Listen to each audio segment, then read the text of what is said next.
Da li su predviđanja Baba Vange lažna? Predviđanja Baba Vange. Baba Vanga je bila... Ja mislim da je Baba Vanga živa da bi ona bila predsjednik Svetske zdravstvene organizacije. Jer je bila stručnjak. Ili potpredsednik. Tu negde predsjednik, potpredsednik. Baba Vanga je bila veštica, prijatelju, koja je umrla u teškim mukama. Nju su demoni ubili. Imaš knjigu, ja sam kupio knjigu antikvarnu, nema je više u prodaji, o Baba Vangi, koju je pisala njena sestričina, od njene rođene sestre, ćerka. I ona je pisala afirmativno od Baba Vangi.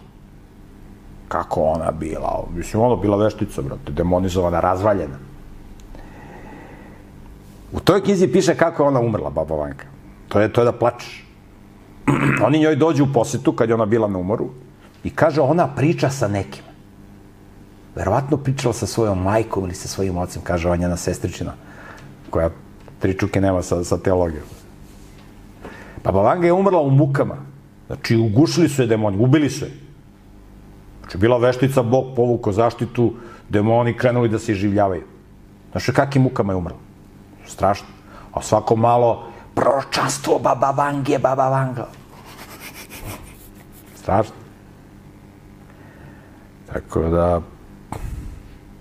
da je živala u teokratiji, ucmekali bi je. Utepali bi je, što bi rekli skočno.